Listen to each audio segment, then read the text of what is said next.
This is a story from AM Story, a quiet tale filled with meaning. Sit back, relax, and let the story gently touch your heart. Lana no longer believed in fate. Love to her was just a pretty lie wrapped in heartbreak. She focused on work, avoided strangers, and kept her world small and safe. But that changed on a rainy October afternoon. She ducked into a quiet cafe called The Still Hour, somewhere she had never noticed before. The smell of cinnamon comforted her as she ordered a black coffee and tried to save her soaked manuscript. Then came the voice. "Plot twist ruined by plot weather?" She looked up. A man stood nearby, tall, smiling, holding his coffee like he belonged in her story. "Excuse me?" "Writer," he said. "You've got the deadline panic look." She should have rolled her eyes, but instead she laughed. His name was Aries. Strange name, strange man. Said he restored things, but wouldn't say much else. Still, they talked for an hour. His words were calm, curious. He asked more than he answered. Before he left, he handed her a note. Some people come into your life as blessings, others as lessons. The next day, she returned to the cafe. No Aries, nor the next, or the next. She wasn't sure why she kept looking. Maybe curiosity, maybe something else. Then one day, she saw him across the street. She blinked, and he was gone. 3 days later, he showed up at her door with a pen that wasn't hers. "How did you find me?" "You mentioned the building," he smiled. She let him in. They talked again. And before leaving, he asked, "Coffee tomorrow?" She said yes. But Lana didn't know. Aries hadn't found her by accident. He knew her name before she said it. And he knew exactly what he came to fix, or destroy. Lana didn't know what to expect when she met Aries again. He felt like a secret in human form, kind eyes, quiet voice, and a mystery she couldn't solve. That morning, he took her to a quiet place outside the city. A villa, hidden between trees with ivy-covered walls and an old piano inside. No people, just them. "Whose place is this?" she asked. "Mine," Aries said, unlocking the door. "I come here when I need silence." The air smelled like dust and forgotten stories.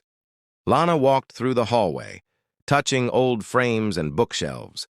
"Why bring me here?" she asked. He looked at her and said, "Because you feel like someone who's tired of pretending." She didn't reply. He was right. They sat on the floor drinking coffee, surrounded by books and music. Hours passed.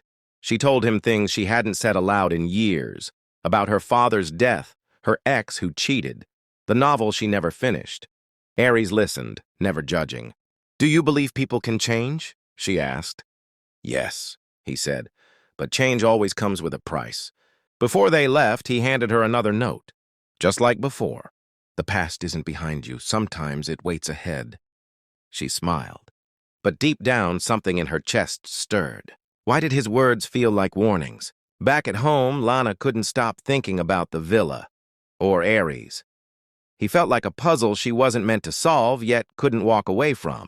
One rainy night, she wandered into her storage room, a place filled with old boxes and half-finished stories.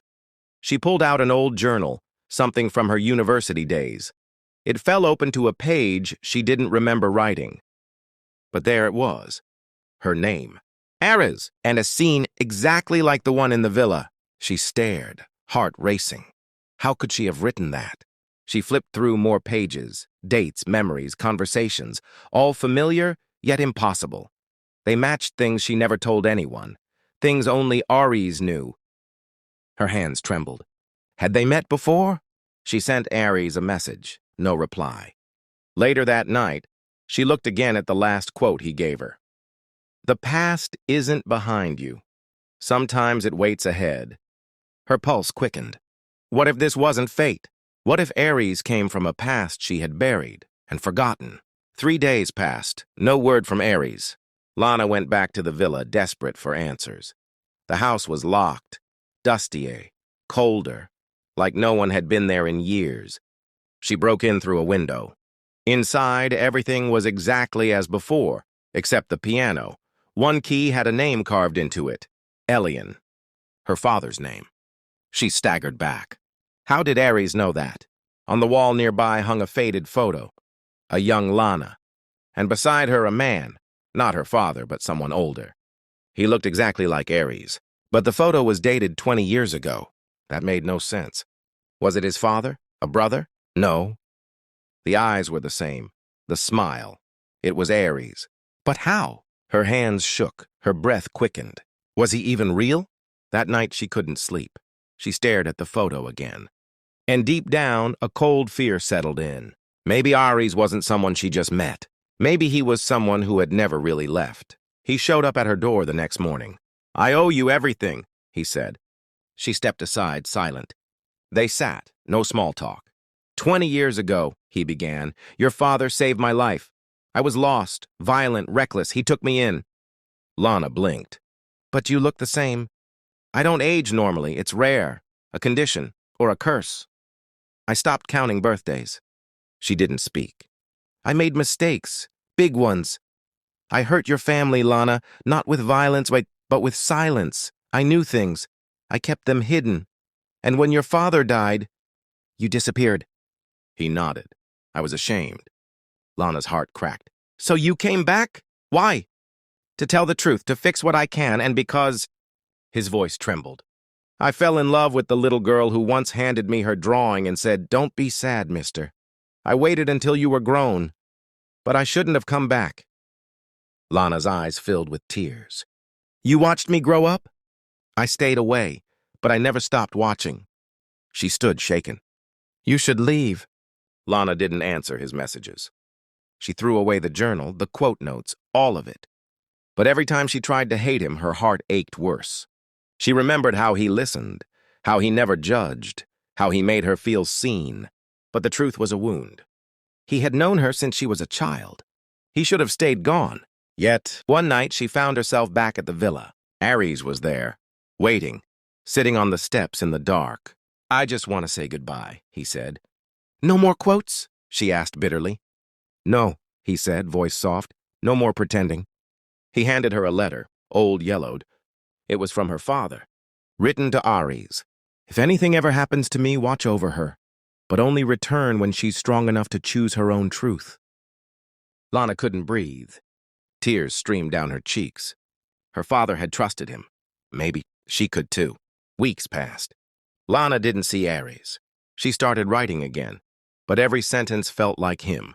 One morning, she woke up to an envelope at her door. No name. Inside, a photo. The same one from the villa. Her and Aries. But this time a note on the back.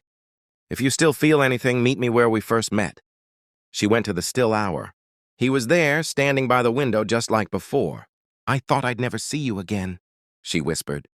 "I told myself I'd disappear forever unless you came." Silence. Then Lana said, "You didn't steal my past. You became part of it."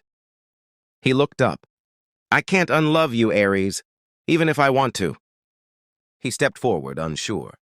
Lana smiled through tears. "Don't disappear again." He pulled her into his arms. And for the first time, the past didn't hurt. It simply made sense.